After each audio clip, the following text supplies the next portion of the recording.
Hello, Facebook. Okay, because I am a technological dummy sometimes, I had gone on Instagram. I thought I'm going to do an Instagram live and it's just going to get shared to Facebook. But I forgot to save it. So, and I really want this message to be out there. So I'm going to redo what I put on Facebook. So here we go. I am... Basically, I'm just going to tell you a story of what's just on my heart right now, that really the story didn't even need to be written. But I want to share a little bit of a story of a little girl. She's 15 years old. Her name is Elle Seiden. And so it's a little bit about her story. And my husband and I, our foundation, it's a nonprofit foundation called the Burning Limb Foundation. And it was born out of his illness with CRPS. And so a little bit about that, just so you understand the history. My husband was had an ankle injury back in 2014, and I think he ended up spraining it twice. You know, you're thinking it's a trivial matter. It's an ankle sprain, no big deal. And hi, Renee. Hi, Jennifer. So trivial matter. He just sprained his ankle. He ended up in 2015. He was sent to the ER. He ended up with a DVT in his leg and pulmonary embolisms. So we had this mechanical ankle issue that needed to be fixed. We got that fixed in January, and now we were dealing with these blood clots and things like that. Well, out of that came a condition called CRPS, and that is complex regional pain syndrome.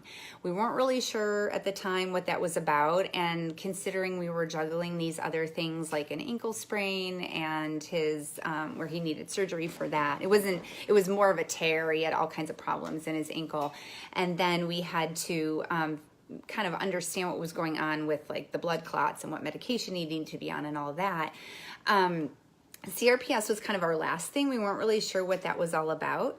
So, you know, it was just this unknown journey ahead of us and what this was going to look like. So that's a little bit of his story. I'll kind of continue with that in a minute. But this little girl, 15 years old, she had CRPS in both legs for the last 3 years. And then she also suffered with some, I think, other issues like EDS, Ehlers-Danlos syndrome, which is common a lot of times with things like that. So anyway, we have this nonprofit called the Burning Limb Foundation, which was perfect. My husband really had, I think, the vision of it in a dream to call it that because his limb was always on fire. So CRPS has actually coined the suicide disease. That's what it's called. You are in pain 24/7. And so yesterday when I was training some people, he came out and said to me, you know, we're getting all these donations. Like typically we're asked for the grants to help support people's journeys to get them to the treatments that we don't have insurance, you know, or that don't take insurance, I should say. So he was just surprised all of a sudden we had all these funds rolling into the foundation. And so he kind of got curious and kind of explored it a little bit more, came across this obituary of this little girl who committed suicide. And this is so common for this disease because it is unrelentless. It is... watching it from the sidelines is so painful because you just see the person that you loved become completely a different person. They're lost, they're isolated, depressed. They can't be involved in any of the normal, you know, activities. I mean, hopes and dreams completely crushed. And when Philip was after we had fixed the ankle, he actually had a procedure done about 4 months later. So remember, like I said, we had this condition, we had this, DVT, pulmonary embolism, we have this ankle sprain, and now over here we have CRPS. We're not really sure what that means. So he ends up having this procedure to try to fix the blockages in the veins. And about, 3 or 4 weeks later, he started to develop all of this pain in his spine and then his digestive tract. So he would take a sip of water and be in excruciating pain. So if you guys don't know, I'm a nutrition coach, and so you have tons of nerves in your digestive tract. And so CRPS is a neurological condition, and it affects your nervous system. So what we didn't understand at the time was that the CRPS had spread. So fortunately, Philip had two doctors, a general practitioner and a spine doctor that he went to during this process after this procedure, where he thought he had something wrong with his spine. We just didn't know what to do and where to go and how to fix this. And the spine doctor is who said, I think your CRPS is probably spread. So when he came home and told me that, I thought, I don't even understand that. I had cancer the year before, so of course we all know that cancer can spread, but I'm like, how does a neurological condition spread? So just a little lesson on what happens to the brain and to the nervous system in CRPS. So you have something called your vagus nerve, and that nerve actually is the brain of the nervous system. And so what ends up happening is when that nerve is afflicted, maybe it's an injury, a trauma, a traumatic event, it could be a surgery, all different things, vaccination, injuries, there's all kinds of reasons people develop this. So when that nerve gets affected, it affects the whole entire nervous system. So something normal like sorry, I have a little thing there. And something normal like hitting your elbow or spraining your ankle, or that seems really trivial, all of a sudden can just send somebody who has CRPS into just this severe, just pain. And their body never stops sending these pain signals. And so it can start maybe in a limb, and then it can spread to other parts of their body because it's a nerve cell. So just think of a cancer cell and how cancer cells can spread. A nerve cell, it just sends, I'm not going to get into the science behind this, but basically the nerve cells become affected. And so if you talk to somebody with CRPS, some of the things I've heard them say is, it feels like I'm being dipped in hot oil. It feels like my bones are crushing. Philip used to say, I feel like I have a bag of bees, not beans, but like bees like that sting you, on my foot. And they feel as if they're just on fire. Some people have full-blown body CRPS. Their entire body is affected with it, and it feels like they are just literally on fire, and it does not quit. I'm telling you, it does not stop. So sitting watching this happen to the person that you care about is you're so completely helpless. And your most basic needs, I think, when you are in pain, whether you're a caregiver or you're just somebody who's in pain, is you want comfort. And the hardest thing for me when he had CRPS was that the lightest touch, the things that we would do to comfort somebody, hugging, putting a blanket on them, anything, ends up feeling like this. Like you just put them on fire. Like you literally just lit their body on fire. So, think of something like a light touch, right? Like when you are needing to be comforted and somebody comes, just rubs your head, rubs your arms. I would do that to him, and he literally would feel like I was setting him on fire. And it just would, like, his whole body would just start to hurt. A lot of times they have sensory issues. They can't handle sounds and things like that. So anyway, that's a little bit about CRPS. Well, when he came back and told me that his doctor said that, this is where Facebook is really awesome. I ended up looking up CRPS support groups because prior to the treatment he received, we were doing everything that the doctors had told us they could do. A lot of times doctors don't really understand what the condition is, so people go untreated for a long period of time. Like I said, we were very fortunate to have two people bring this up to us, but this little girl was not, and so she did not know that there were other options. So they will try to give drugs that don't even touch the pain of this, opioids. A lot of people that are addicted to take the opioids and things like that, have been afflicted with this kind of chronic pain.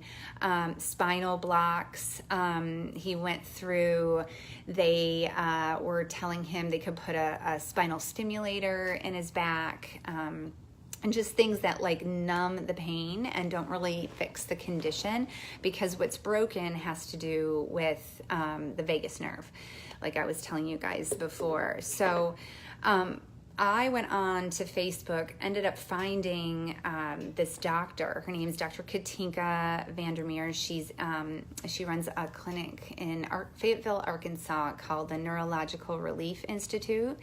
And so she was amazing.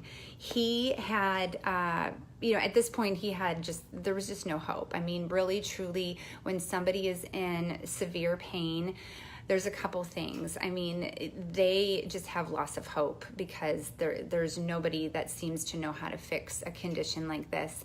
And I think then you feel like the people around you are standing in judgment, like, how can this hurt so much? You don't have like cancer, you don't have something, because we just don't know. I think it's 200,000 people, I could be wrong, but I think it's 200,000 people are afflicted with CRPS. And it's just not something that the medical community at this point really has been able to, I think, handle in a way that gives people the relief that they need. It doesn't really fix the source. It's just like a Band-Aid over it. So, I had set up an appointment, just a phone appointment with him to talk to this Dr. Katinka, Dr. K, we call her. He got off the phone and he came out and he was just crying. I mean, he just was like, nobody has understood what I have gone through. Like, nobody has spoken to me, not made me feel judged, not made me feel like I'm crazy, but like, and she's given me hope. Like, I think maybe her treatment could work. So typically when you go there, again, insurance does not cover this kind of treatment. She uses a variety of modalities. She's actually uses more than even when he went back in 2016. He went in that summer and he went for 10 weeks. But usually what she'll tell you is the first week you're there, she usually can tell if her treatments are going to help you. And he went and literally his pain went from a 10 to a 6, like after her first adjustment, her first treatment. So he was just thrilled. I mean, it took the course of the 10 weeks and a little bit after that to really heal, and he's basically in remission. I mean, we were really fortunate, and she did say that the sooner that you know that you have this and you can get treatment, the more the chances are that you will feel less pain. So, and you will be able to be more in a remission kind of situation. So, but this little girl, Elle Seiden, 15 years old, he came out, and when he told me, after he looked up, like, why are we getting all these donations, what he found is that this little girl had died, and she committed suicide. We found out later on. Philip talked to her dad, and when he came in the room and he told me this story, I said to him, we have to get this out there. When you are dealing with your own, I think, journey and your pain of healing, with me coming back from cancer, and he didn't just have CRPS, but he's had these other chronic issues with post-thrombotic syndrome. It's just been hard for us to get the story and to put this out there as a priority, but I'm really wanting to get the attention of a couple different groups of people. If you are able to make a donation, we are a nonprofit, Burning Limb Foundation. I will post below our website.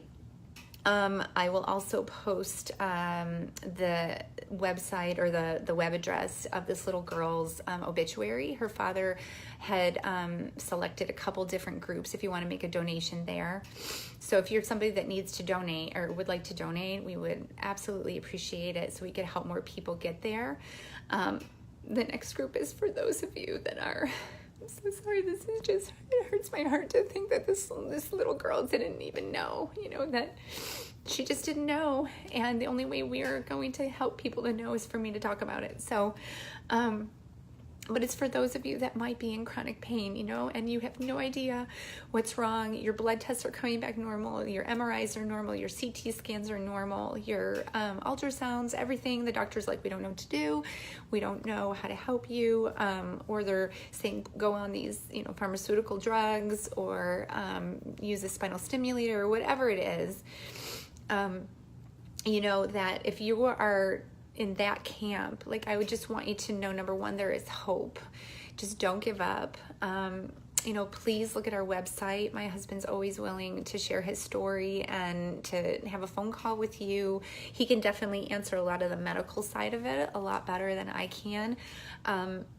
But then, if you need an option to help you get to treatment, we are definitely willing to do that, as long as we're able to, get the grants that we need, so that we are able to support you in that journey and stuff like that. So, I just wanted to share that, and I wanted to share that there's a section that I was reading on the Burning Limb Foundation page, and there's this book. Let me get it. There's a book. It's called Streams in the Desert. Right there it is. My husband became a Christian later in life, and he had a friend. His name was Peter, and he had terminal cancer, and so he would go and read to him, and in the hospital, and he loved this book, Streams in the Desert.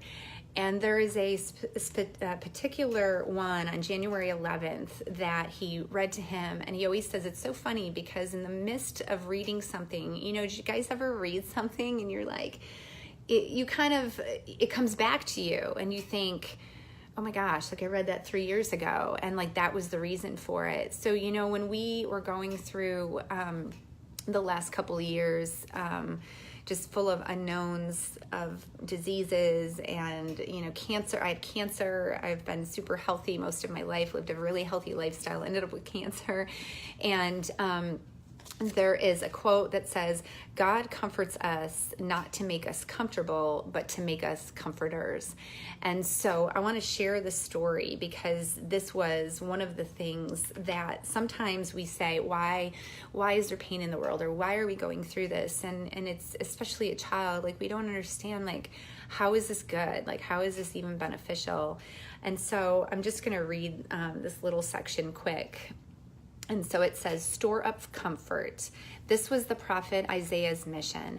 The world is full of hurting and comfortless hearts, but before you will be competent for this lofty ministry, you must be trained, and your training is extremely costly. For to make it complete, you too must endure the same afflictions that are wringing countless hearts of tears and blood. Consequently, your own life becomes the hospital ward where you are taught the divine art of comfort. You will be wounded so that in the binding up of your wounds by the great physician, you may learn how to render first aid to the wounded everywhere. Do you wonder why you are having to experience some great sorrow? Over the next 10 years, you will find many others afflicted in the same way, and you will tell them how you suffered and were comforted. And as the story unfolds, God will apply the anesthetic he once used on you to them.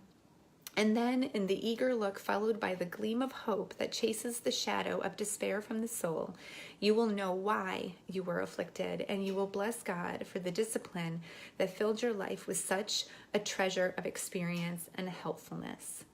God comforts us not to make us comfortable, but to make us comforters.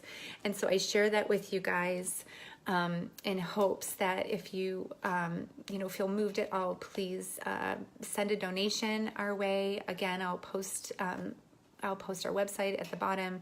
I will post the website of the obituary of this little girl and her family as well. And so, and I found this as I was about to sit down. I came across, I have this little rock. It says hope.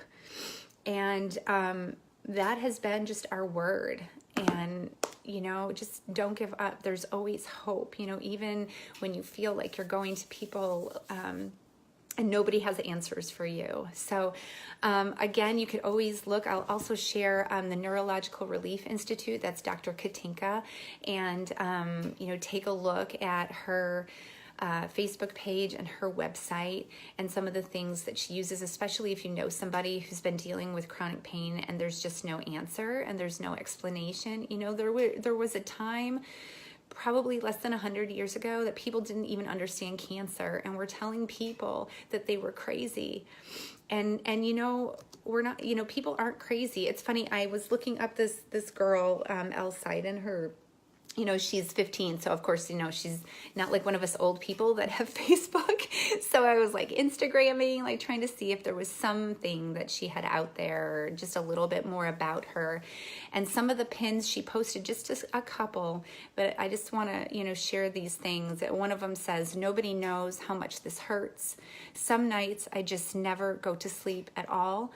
And this one really hits home, and I know my husband could resonate with this. It says, she pinned this. It says, "It is frustrating that I cannot explain to people what it feels like." And for somebody that had cancer, I knew that I had support. People understood that. People had empathy and sympathy for me.